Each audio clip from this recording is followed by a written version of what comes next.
할렐루야. 만나 뵙게 돼서 반갑습니다.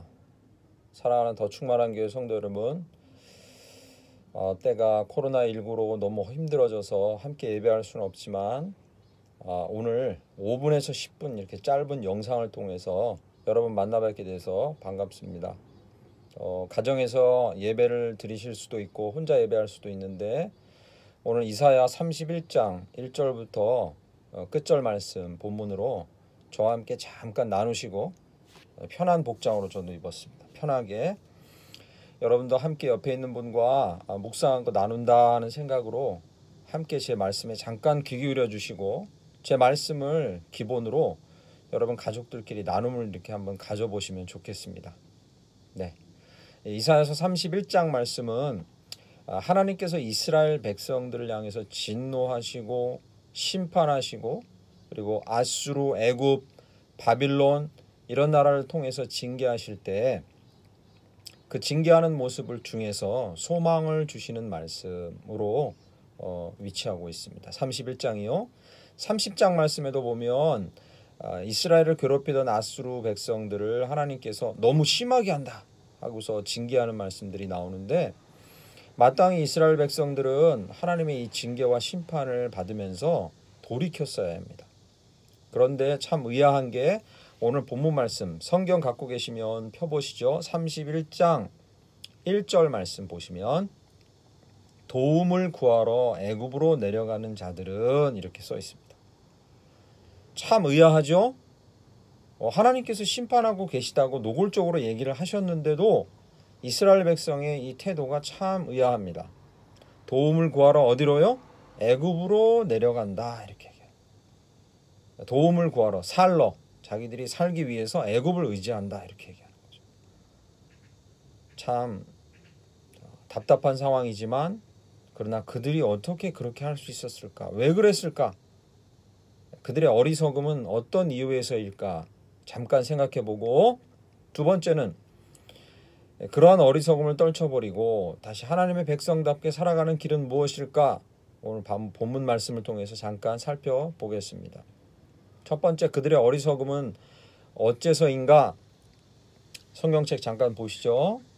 31장 1절 도움을 구하러 애굽으로 내려가는 자들은 화 있을진저 그들은 말을 의지하며 병거의 많음과 마병의 심히 강함을 의지하고, 이렇게 써 있습니다. 이스라엘 백성들이 하나님의 존재를 알고 하나님으로부터 그렇게 많은 은혜를 입었음에도 불구하고 그들이 애굽으로 내려갔다 하는 것은 31장 1절에 많음, 심히 강함 이런 것 때문인 거죠. 당장 자기 눈에 보기에, 당장 보기에 애굽에 군사들이 많아요. 그 군사들이 심히 강해 보여요. 그러니까 우리 눈앞에 보이는 강함과 그리고 많음을 통해서 그들을 의지하게 되었다 이렇게 얘기합니다. 이사야 22장 앞부분에 잠깐 보면, 22장 나중에 살펴보시면 이스라엘 백성들이 자기들 스스로 구원하기 위해서 이러저러한 준비들을 많이 해온 장면들이 나와요. 성벽도 견고히 하고 군사훈련도 하고 군수품도 마련하고 이런저런 준비를 많이 했다, 이런 장면이 22장에 나옵니다. 그래서 오늘 31장에 보면 그런 것들도 부족해서 때로는 그런 것들이 실패로 돌아갈 때 더 강한 나라가 어디냐, 더 많은 군사를 거니는 나라가 어디냐, 우리보다 더 많고 강한 백성이 어디냐, 당장 눈앞에 보이는 강한 것들을 쫓아가는 이스라엘 백성의 모습을 살펴볼 수 있습니다. 그런데 이러한 모습이 어째서 어리석으냐? 31장 2절 말씀 보시죠.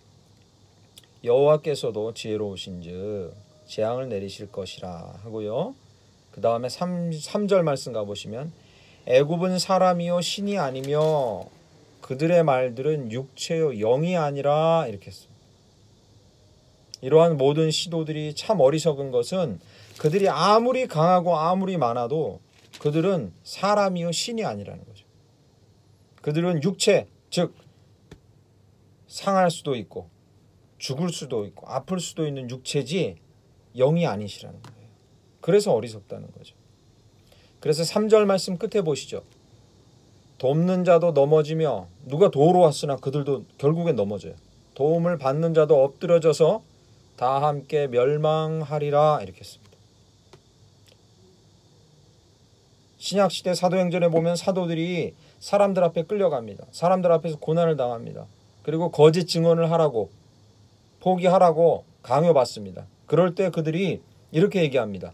내가 나의 육신뿐만 아니라 나의 영혼까지도 다 죽음에 넘겨줄 수 있는 그분을 두려워하지 나의 육신 이거 좀 어떻게 할 수 있는 너희를 두려워하랴 이렇게 반문합니다. 그들이 당장 눈앞에 보이는 강한 것과 많은 것을 의지할지라도 그것들은 모두 결국에는 임모털이 아니라 모털, 죽을 수밖에 없고 연약한 육체라는 사실에 대해서 오늘 본문은 강조하고 있습니다. 저희는 때론 그럴 때가 있어요.